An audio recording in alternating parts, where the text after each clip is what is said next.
Hello, Timo Heuer, one of the co-founders of 0xNXT, the creative studio behind Mercedes-Benz Web3 initiatives, where we innovatively blend blockchain technology with digital objects.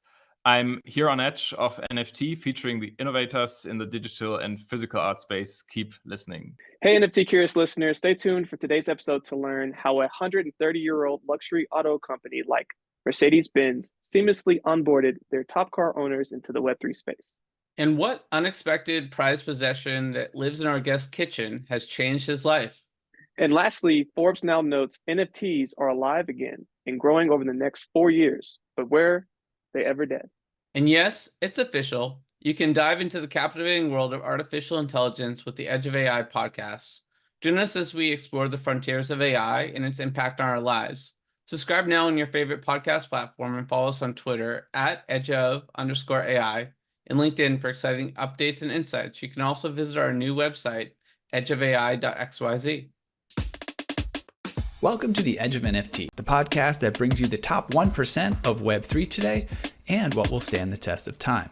We explore the nuts and bolts of the business side and also the human element of how Web3 is changing the way we interact with the things we love.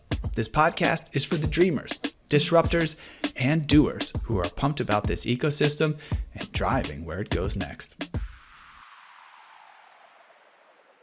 Today's episode features Timo Heuer, one of the co-founders of 0xNXT, the creative studio behind Mercedes-Benz Web3 initiatives under Mercedes-Benz NXT. Timo specializes in enhancing the collector experience. His previous professional experience, including innovation consulting boutique TLGG, a startup incubator, a corporate venture, and several creative agencies. The launch of Mercedes-Benz NXT is a significant step demonstrating a long-term commitment to the Web3 community.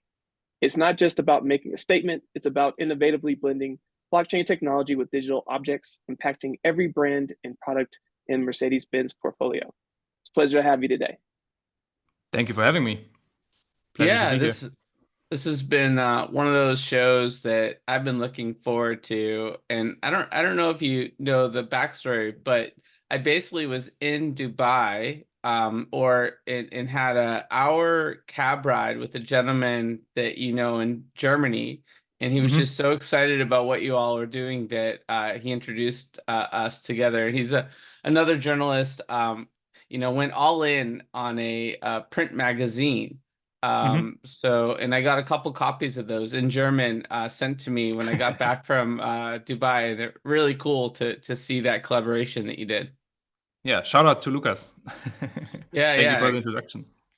Yeah, and I guess you just got back from quite a road trip as well. You're in Miami and LA and all over the US. What inspired that trip? Yeah, we went to be part of the Gateway, which is an NFT side event organized by NFT Now. And we had a gallery space there, also did a panel together with Ben Roy. And yeah, we showed what we are up to and what our ecosystem looks like at the moment, and also gave a little perspective on what digital collectibility in our view could mean in the future.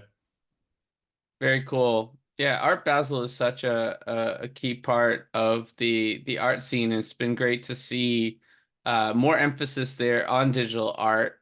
Over the last few years, I think the fine art side of Web3 has really taken over that event, and it's been really meaningful sort of conglomeration of everyone who's anyone in sort of the art side of things and brands and whatnot. Sounds like a lot of fun. Well, let's kind of start at the beginning with sort of this really fascinating journey of Mercedes-Benz into the Web3 space, and what sort of inspired the next initiative, recognizing sort of how important digital art and collectibles are to the online world. What made Mercedes-Benz get into this space, and how did you fit into the equation? I I think the basic insight was that people spend more and more time in virtual worlds, digital environments, but also that physical and the digital realm is merging more and more. And we were thinking about a way to incorporate that in a company like Mercedes-Benz that is very technology driven and innovative, and of course wanted to participate in that development as well. I think that's one side of the story. The other side of the story is a very personal one. How I and the team, we have 3 more co-founders of our creative studio, 0xNXT, ended up there is through passion. We became NFT collectors in 2021. One of our co-founders a little bit earlier than the other 3. And we just loved collecting NFTs and exchanging on Discord and being part of the community. And when the discussion within Mercedes-Benz started, also way before that, even there were these, as always, these small pockets of activity, even before the creative studio was founded. But when the discussions within Mercedes-Benz started, we were there and we took it up, and we in the end founded what is now the creative studio 0xNXT and the brand that is Mercedes-Benz Next. And yeah, it is a vehicle to kind of make this iconic brand part of this cultural development that is digital art, digital collectibles. And we do that for Mercedes-Benz, but also the other brands, AMG and Maybach. Wow. That's so awesome. Like, you know, Mercedes-Benz has been around for over 130 years, constantly innovating, constantly making better and better cars. And to see the Web3 space as an opportunity and to actually do something about it, I think is really cool. And the fact that you're, you know, being a part of this and getting to lead this is so awesome. So, you know, how is Mercedes-Benz Next translating its rich legacy of collectibles into digital space? Mm-hmm. In many ways, one, and I think that's the most obvious, is what you can see behind me is our collection called Mercedes-Benz NXT Icons, which is basically a journey through this, you said it, more than 300-year old history and the heritage that comes with it.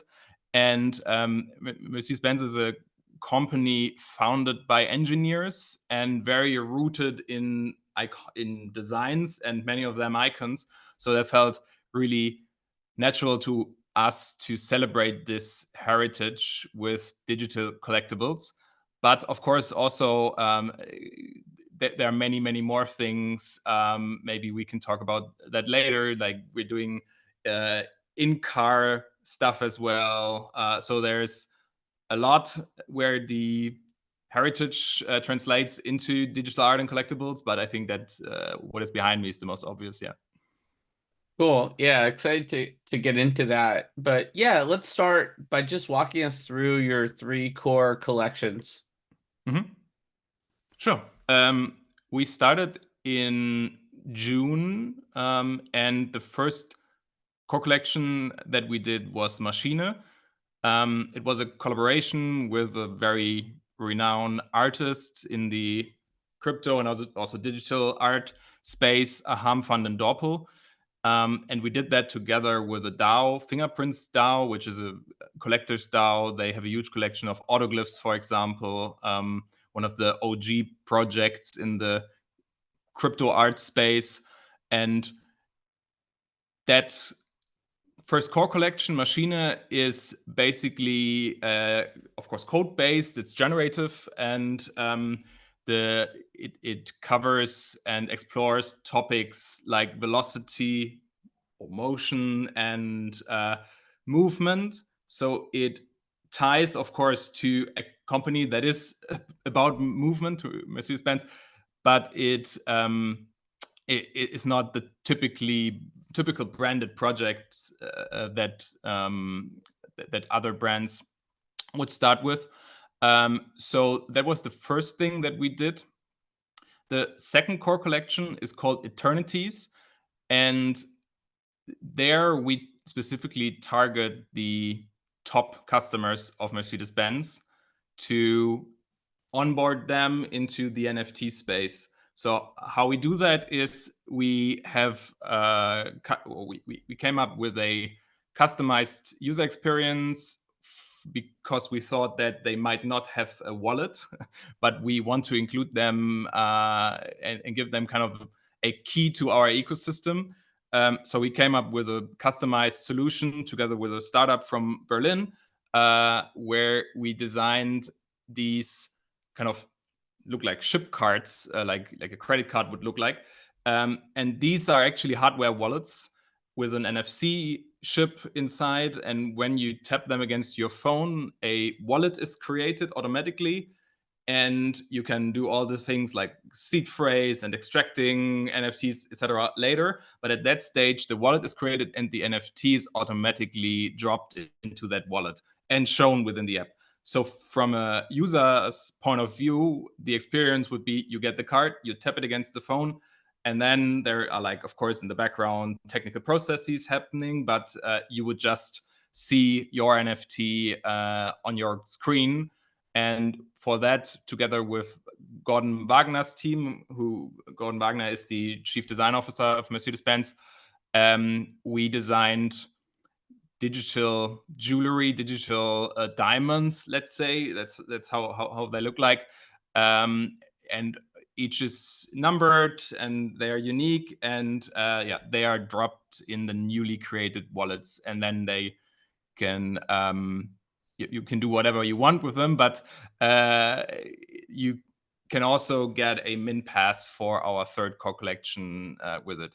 And maybe one more thing to mention is that there are only 1,886 of these Eternity collectibles, because first that number is the year the first Mercedes-Benz car was patented, and secondly we wanted to give it like really to the top of the top customers. So we are going to do that, and already did at a few events.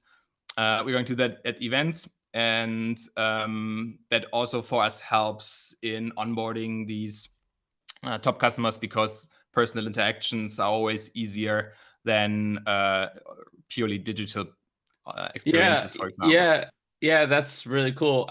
It's kind of like, giving them the keys and they just turn on the car, right? Yeah. It's a pretty seamless experience. Yeah. I'm really curious how they reacted to getting their first NFT. What were some of those like moments like, because it sounds like you experienced them in real life, which is really cool. Yeah. Because I would want that, if I spent all this time and energy creating this really incredible onboarding experience, you got to see it and for yourself. So what was it like? That was really nice. We also have a box, so it has a nice packaging. And the first event that we did was in Singapore, and everybody was really tech savvy there. Everybody knew how to tap something against the phone, how to download apps, etc. So that was a very smooth process. And the reactions were really good. They were like, okay, nice. This is something, even for them, who some of them have like more than 10 cars, let's say. There was something special to have, and the reactions couldn't have been better. Yeah, that's pretty awesome. As Josh said, I share that sentiment. I would have loved to have seen that in real time and see that experience. And one of the things that you brought up, and everyone listening, of course, to the podcast, I always want to encourage you to go check us out on YouTube, because there's some really cool things that you're going to be able to see, just like the background that Timo has with showing some of the various Next Icon series. Can you give us a little bit more of the insights into the releases of that series? And I also, right after that, want to spend a little bit of time on the newest token powered project called the Era of Luxury, and kind of tell us a little bit more about that as well.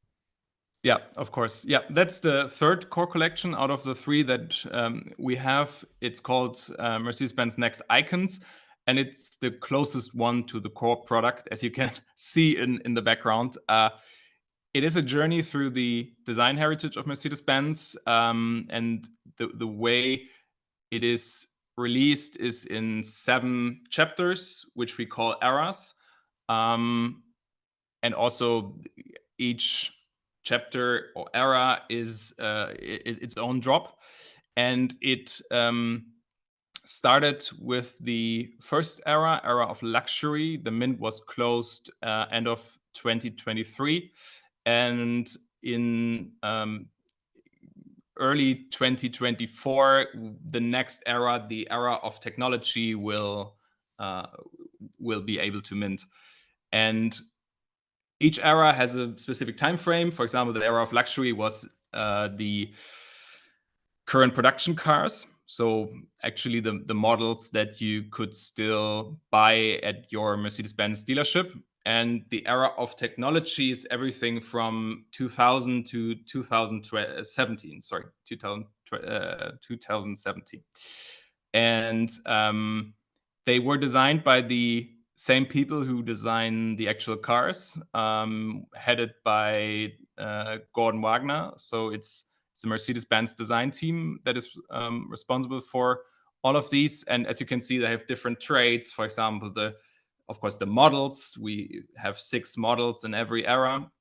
And the forefronts, the backgrounds, etc. And they're a lot of really cool Easter eggs, like the Erlkönig. I don't know, it's on that side, like the Erlkönig pattern, for example, which is on new cars that you don't really want any photos where people can really see the details of. And also like stitchings and fabrics that are in the real Mercedes-Benz cars are part of the traits that we have in the collection. And it includes Mercedes-Benz cars, but of course also AMGs and Maybachs as well. Very cool. Yeah, that's exciting stuff.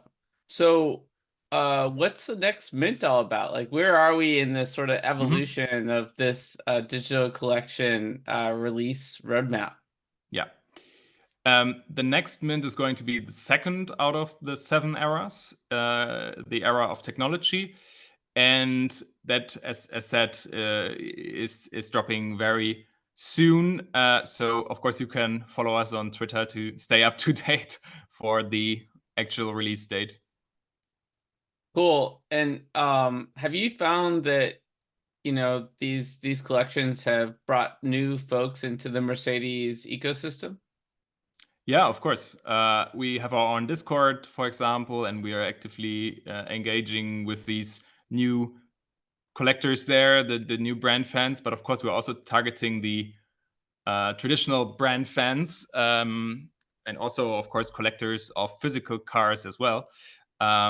So that's why for the next mint, the era of technology, we also worked on our website a lot, and we will have credit card payment instead of only ETH in the future. We will have a wallet as a service solution where people can create a wallet very easily just with their social or email logins. So we are always working on making the experience smoother for people to actually be collectors.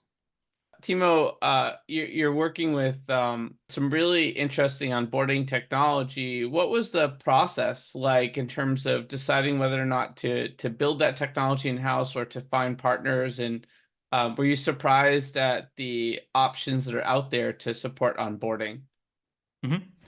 I mean, we are always looking at the variety of options and then pick the one that we feel fits best to our needs. And we, for credit card, for wallet as a service, but also when we designed the NFC-enabled hardware wallet cards, we looked at a lot of different companies.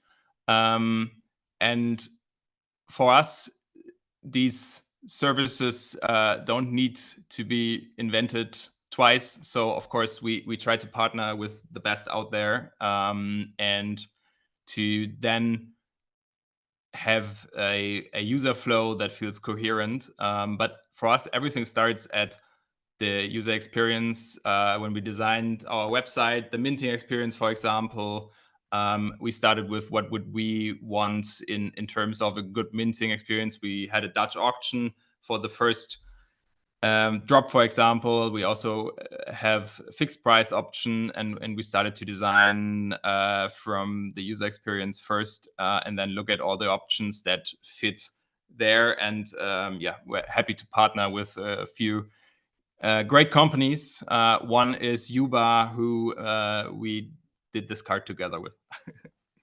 Yeah, that's awesome. And I know you're going to have so many more amazing partnerships into the future. And just going back to Mercedes as a company, there's two kind of words I want to spend some time on for you to unpack. The first is collectability, and that being a key concept about the intrinsic value of digital objects with the physical that is Mercedes-Benz. And then, of course, full transparency always. That's a principle that's very vital to Mercedes-Benz. Can you kind of spend some time on the collectability side of things, and then also how full transparency always really correlates to the message that you're trying to bring with doing this? Sure. I think in general, collectability is very inherent to NFTs, and it's also what got us started. So we are NFT collectors ourselves on various chains, various different projects. I started with a lot of art blocks back in the days, but also we have a lot of PFPs also from back in the days, including CryptoPunks, etc. So also on the collectible side. And I mean, there are, of course, a lot of use cases for NFT technology, but for us, collectability felt like a natural fit for a brand like Mercedes-Benz that is known for being collectible. There are a lot of classic car collectors in the world, and a lot of people that also collect memorabilia from like old posters and other stuff. So that felt very natural to us. And what we mean by collectability is, of course, that the technical production is high class, that it's craftsmanship, that feels authentic to the brand, that it also has a storytelling universe around it, for example, because like collectibles, like comic books, for example, they work like that. You are part of a larger story in the end, and also that they are part of a cultural development that we actively look into and seek. For example, like what we are looking at in the future are contexts in this cultural environment, let's say, where to put the icons next. Gaming, for example, is a very interesting topic to us. XR is a very interesting topic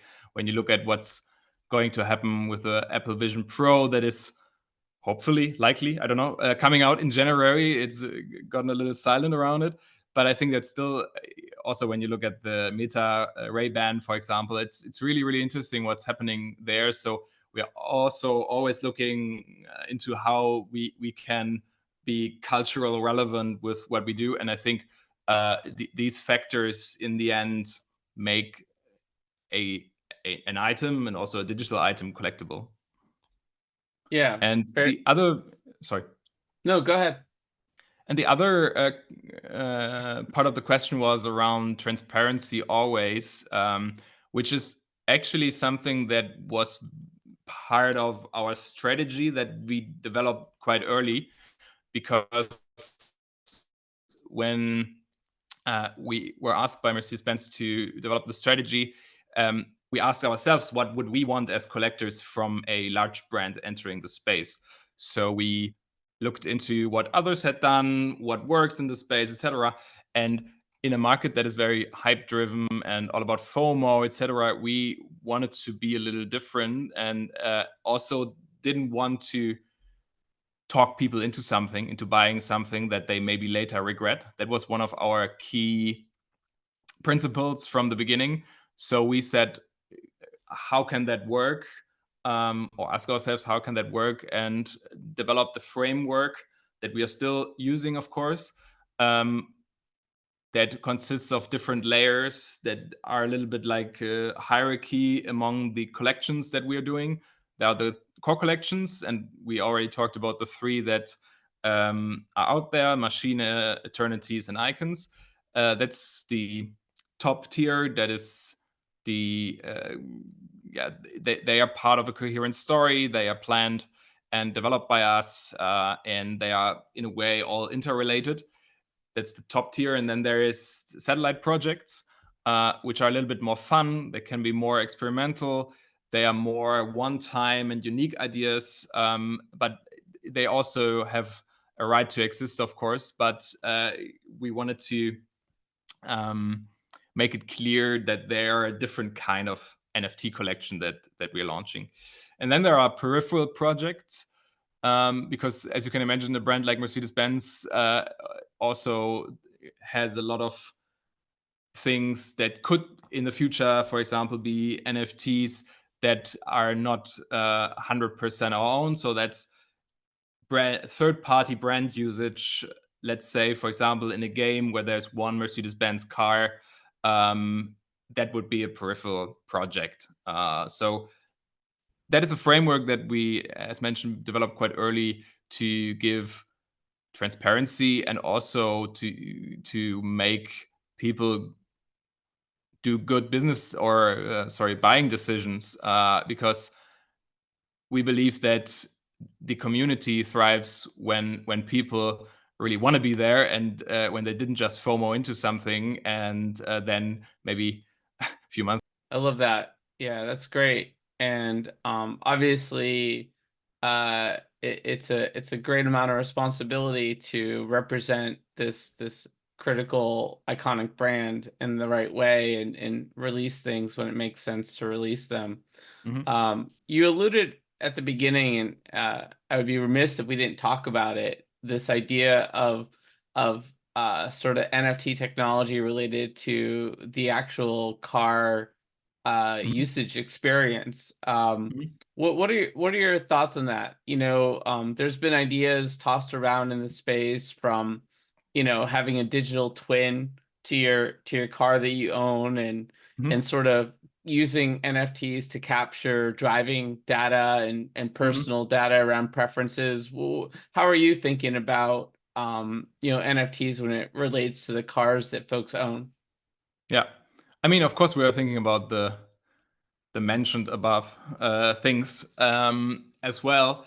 One thing we actually have already as a pilot in the new E-Class is an in-car app where you can show your NFT collection.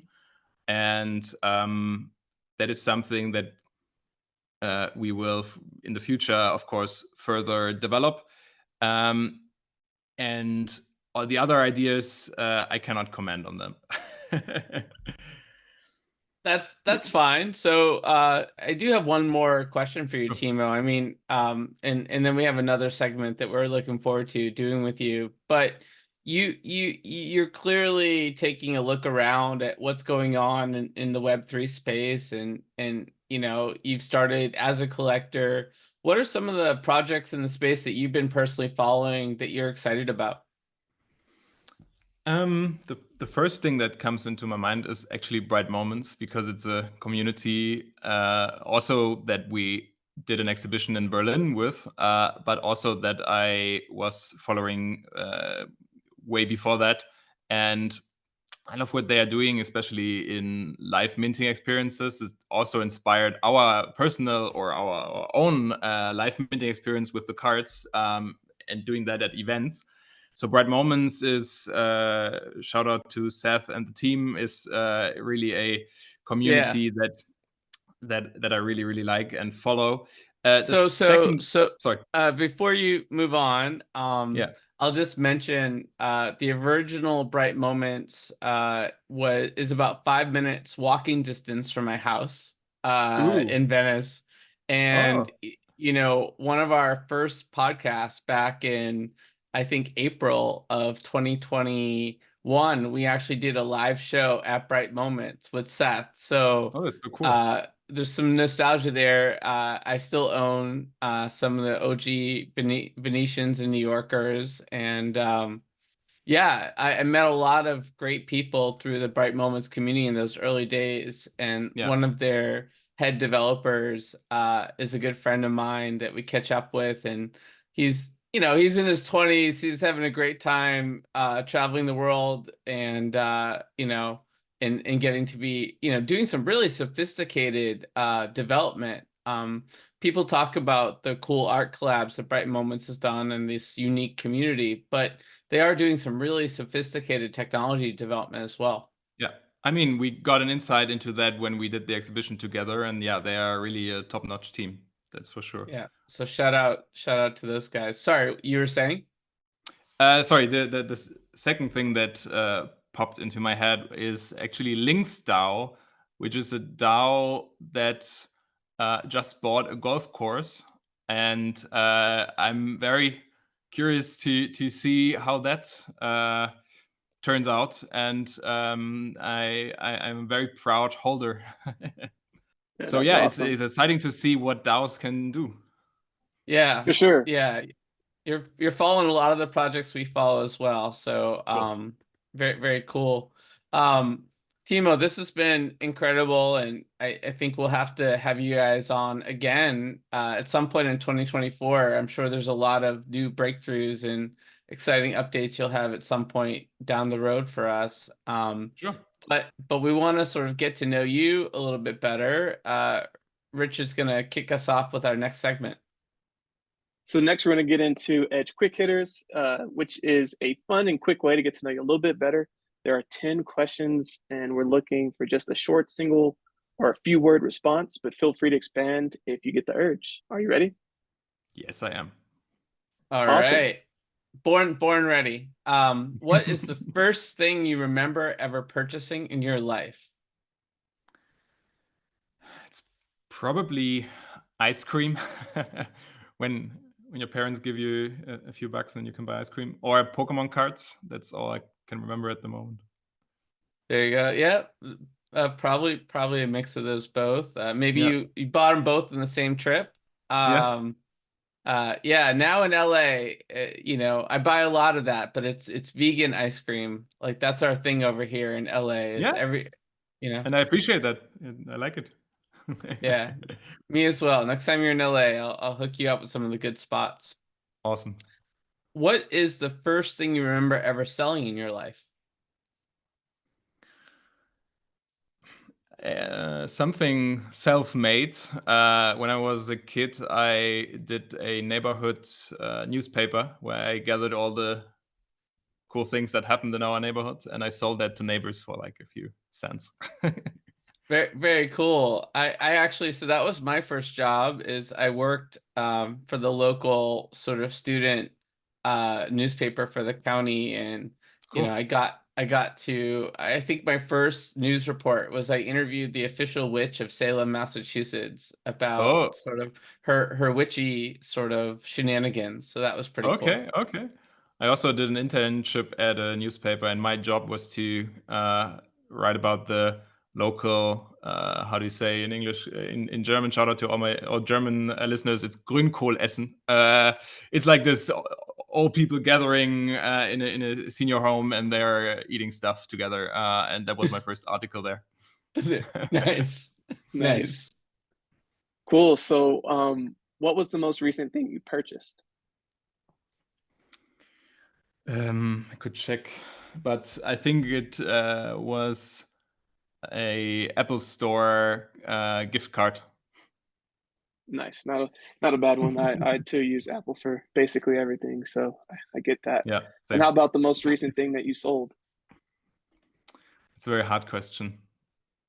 I mean, if we would include swapping coins, is that technically selling? Then it would be some random coin for ETH, probably. There you go. Yeah, double down on ETH right now. Why not? Yeah. I think a swap is technically a sale, but you got to ask your local accountant. Yeah.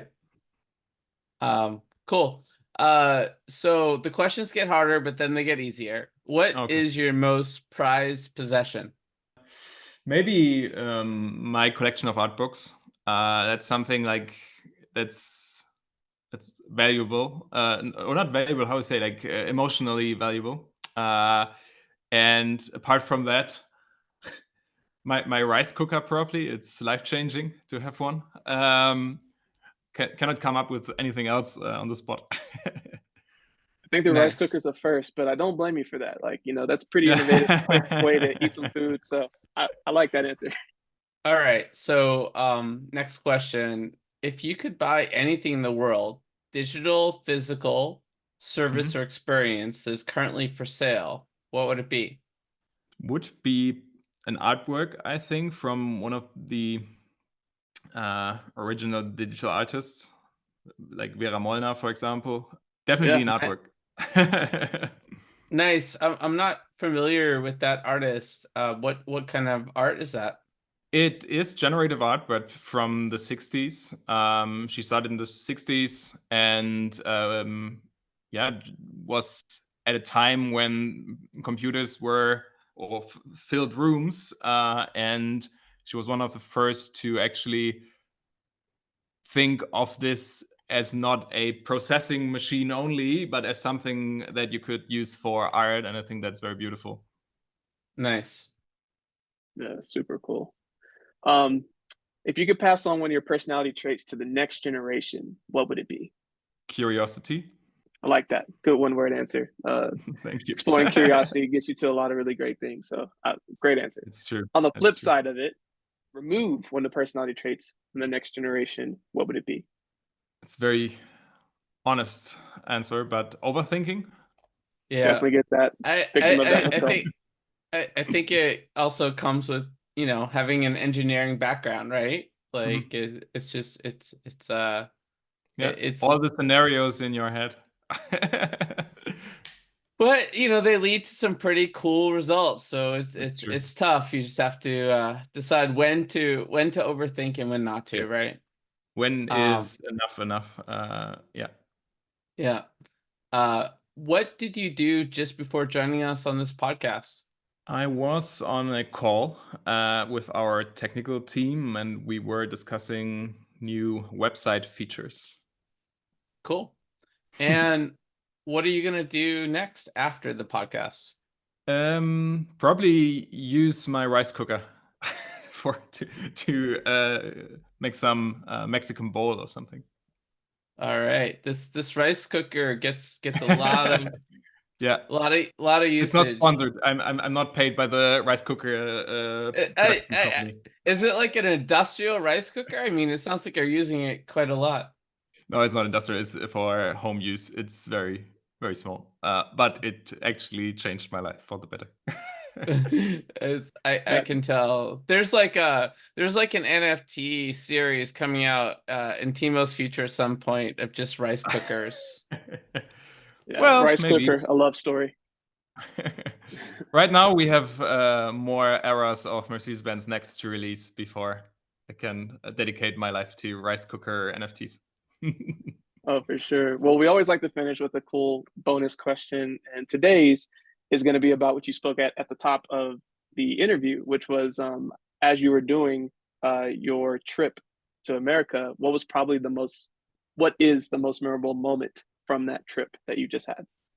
The most memorable moment was actually the opening party of the Gateway, where we just had a gallery. Like there were 8 different gallery spaces there, and ours was right in front of the bar, so it was perfectly positioned for the opening event, and was really nice to see because we didn't have the hoodies, for example, or any other like recognizable merch. It was really nice to see people's honest reaction to the icons, but also Maschine. They were like, "Oh, nice, that's nice. Oh, I saw that before," and like it was different to if we would have been identifiable easily, for example. But that was one of my favorite moments from that trip. Yes.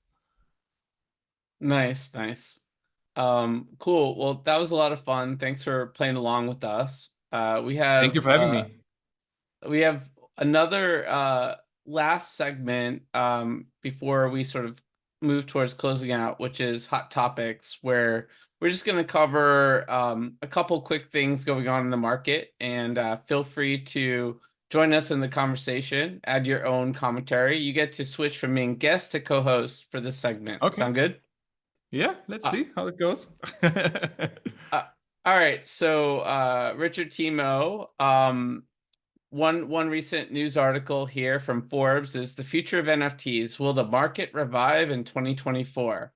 So despite the long-lasting downturn and negative backdrop, such as OpenSea slashing half its personnel, the market is projected to almost double from 1.6 billion in 2023 to 3.2 billion by 2027. So that's a doubling over 4 years. The volume in October was the highest since the end of August, and 38% higher than the lowest week in September based on the instance data. So there's a need for integration with real-world assets, regulatory clarity, value-based NFTs, addressing environmental concerns, and collaboration with artists, according to expats. So, look, I'm sorry, but leave it to Forbes to be the first folks to say the market is dead, and then, oh, the market's alive again, right? Like, this is clickbait at its best, in my opinion. You know, the NFTs were never dead.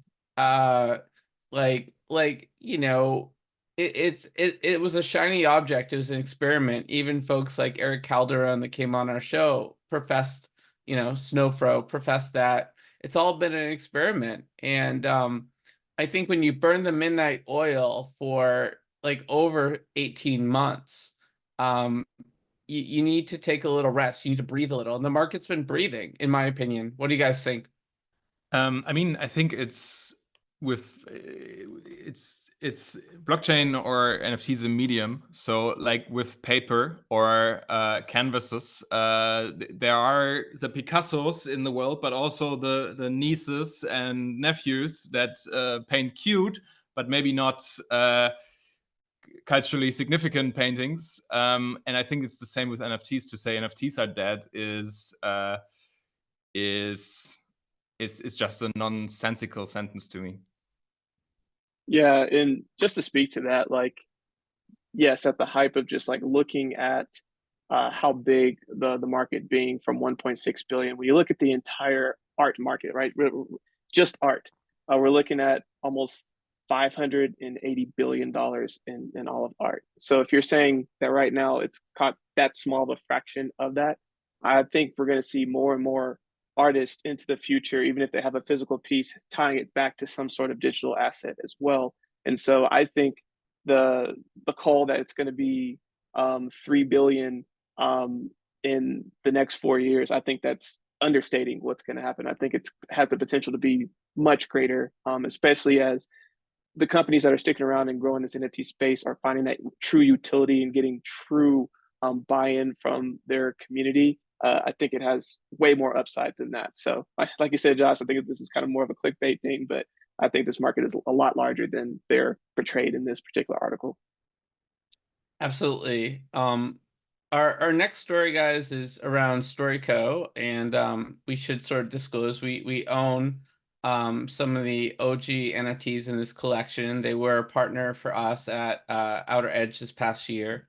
So excited about their Disco Ball release, which brings Hollywood and community creators together. So whereas most people think of NFTs as inherently interoperable and transferable, StoryCo has made story moments non-transferable or soul-bound for a particular purpose. The idea is that they're soul-bound because they represent your unique journey through the narrative, but it also allows us to understand who's engaging with the story so we can reward those folks with things that can be transferable. So that's what JP, Alanis, Justin's brother, and the other co-founder and co-CEO of StoryCo mentioned in an interview. Most intriguingly, the Disco Ball and other upcoming stories from StoryCo will allow anyone in the world the opportunity to co-create alongside the top talent producing the story. And this could be included for an open call for a piece of artwork, a short story illuminating the background of a character, musical competition, composition, or voice acting. The first chapter contains several pieces of co-creation, including artwork by a Nigerian artist, art student, and an entire minor character created by a high school teacher. More is coming in upcoming chapters, including a full song by Fuzzle, an Arizona's synth pop band. So I think what they're doing is pretty cool. You know, I think this idea of sort of soulbound tokens and soulbound NFTs is going to be part of the future narrative of the space. And co-creation is something that I think without the need to verify and trust is one of the more powerful aspects of NFT technology to allow people to work together across borders, to share rights, to share access on the blockchain. So I'm really excited just generally about what these guys are doing. Any other thoughts? Yeah, from my end, I just, when we spoke with them and how creatives are able to come together and finish a story, I just see these opportunities being either picked up by Hollywood, picked up by all these people that can like now go and like turn this into a larger production. And now these people, by helping to do this, now potentially can get royalties for being creative and collaborating with these other people. And then eventually, you know, could potentially take the people and the collaboration that they have off chain to like be able to do more and establish really cool things together. So I think the process that they're going about with doing this is allowing for more collaboration and creativeness, and then still giving people the props that they deserve while helping to, you know, formulate an entire thought. For sure. One more just interesting news piece that caught our attention. Following the recent news that Solana-based NFT wallet app Backpack will launch a cryptocurrency exchange based in Dubai. This was covered by Decrypt. They added the former FTX General Counsel, Can Sun, to lead the project. And just to sort of give folks some background there, this is just weeks after Sun testified against his ex-boss Sam Bankman-Fried in the U.S. sort of government's fraud trial against FTX. And he cooperated with prosecutors and signed a non-prosecution agreement. This actually led to Backpack's NFT project, Solana's Mad Lads, soaring to an all-time high price. So I just think that's a really interesting reflection of sentiment around folks associated with FTX, right? You have this gentleman that was part of that testified and sort of you know, took the straight path, and now all of a sudden he's, you know, there's some correlated value that's been created between him joining Backpack in their NFT project. So, you know, I don't know how strong a correlation there is there. Just a really interesting, maybe it could be a really interesting coincidence, but maybe not. Any thoughts there, folks? The only insight I have is there's a lot happening in the UAE. And I think that you're going to see more and more larger projects try to find ways to integrate into that marketplace. And the alignment with Solana to be able to go and do that over there, I think makes a really good strategic play. I think 2024 is going to be a huge year of companies expanding more internationally. And a lot of companies are looking for different places to set up more spaces, and the UAE, Dubai, Abu Dhabi is a great place to consider for all those listening out there, especially now that Josh and I have spent some time out there and seeing like what's happening out there. It's pretty awesome and remarkable. Even for you, Timo, I don't know how much time Mercedes has spent out there, but might be worth looking into for 2024. But yeah, that's my only sentiment I'm going to share. I was there a couple of years ago. Yeah, I can totally agree with what you said. They do love cars over there, that's for sure. That's also very true, yes. Timo, we like to finish up with a shout out where you get to call out someone in your world that maybe doesn't always get the limelight, but is doing really important things that's made a difference for you. Does anyone come to mind? My parents.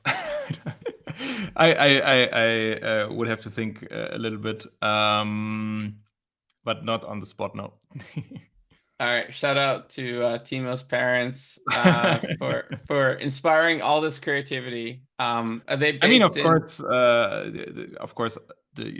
three co-founders at the creative studio, but they shared the light with me, and everybody at Mercedes-Benz who works on these topics. Shout out to them. Wouldn't be possible without them.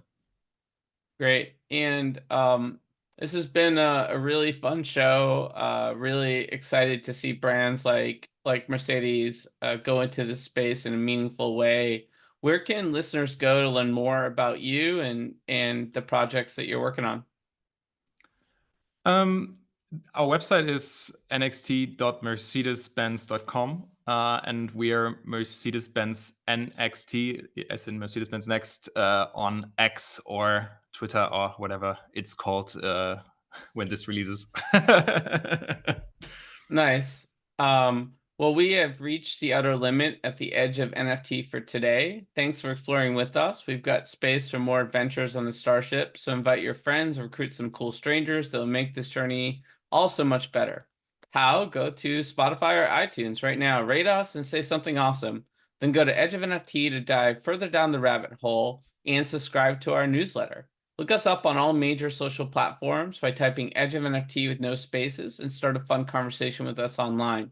Lastly, be sure to tune in next time for more great NFT content. Thanks again for sharing this time with us today. The views and opinions expressed on Edge of NFT reflect solely those views and opinions of the show hosts and its guests. Please make sure to do your own research. Our show is not financial advice. You understand that you are using any and all information available on or through this podcast at your own risk. Whenever making financial decisions, we recommend doing your own research and talking to your accountant for financial advice. From time to time, we may feature sponsored content on the show for which we receive value, and we may share links for which we receive a commission if you make a purchase through one of those links. Refer to our website, www.edgeofnft.com, for our full disclaimer, terms and conditions, and privacy policy.